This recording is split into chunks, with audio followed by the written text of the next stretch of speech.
तुमचं शरीर आजारी पडण्याआधीच संकेत देत असतं, पण आपण ते ओळखत नाही आणि म्हणूनच विटॅमिनची कमतरता हळूहळू मोठ्या समस्येत बदलते. नमस्कार, मी डॉक्टर वैशाली. आज आपण जाणून घेणार आहोत शरीरात कुठल्या विटॅमिन किंवा मिनरलची कमतरता सुरू झाली आहे हे शरीर सुरुवातीला कोणते संकेत देऊन सांगते, जे बहुतेक लोक दुर्लक्षित करतात. 1. ओमेगा 3ची कमतरता. आपल्याला वाटतं की ओमेगा 3 कमी असेल तर त्वचा कोरडी होते, पण त्याआधी एक वेगळा संकेत दिसतो. लक्ष केंद्रित न होणे, काम करताना पटकन लक्ष विचलित होणे, सतत विसर पडणे किंवा मेंदू थकलेला वाटणे. कारण ओमेगा 3 हे मेंदूच्या कार्यासाठी खूप महत्त्वाचं असतं. 2. मॅग्नेशियमची कमतरता.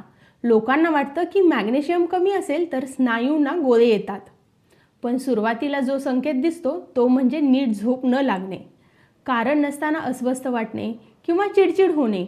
कारण मॅग्नेशियम हे नर्वस सिस्टीम शांत ठेवण्यासाठी खूप महत्त्वाचं आहे. 3. विटॅमिन डीची कमतरता. आपण बहुतेक वेळा विटॅमिन डी म्हणजे हाडांसाठी असं समजतो, पण त्याची सुरुवातीची लक्षणे वेगळी असू शकतात. विनाकारण उदास किंवा नैराश्य वाटणे, शरीरात ऊर्जा कमी वाटणे, कारण विटॅमिन डी हे मूड आणि मेंटल हेल्थशीही संबंधित असतं. 4. विटॅमिन B12ची कमतरता.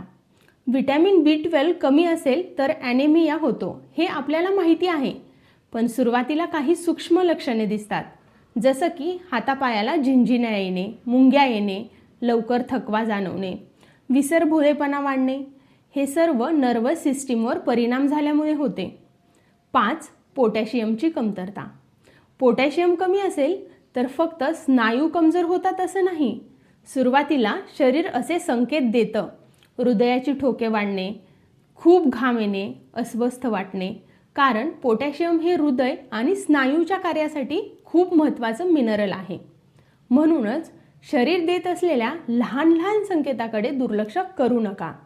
वेळीच योग्य तपासणी आणि योग्य उपचार केल्यास मोठ्या आजारापासून आपण स्वतःला वाचवू शकतो. अशाच आरोग्यविषयक माहितीकरिता माझा व्हिडिओ नक्की लाईक करा, शेअर करा आणि चॅनल सबस्क्राईब करा.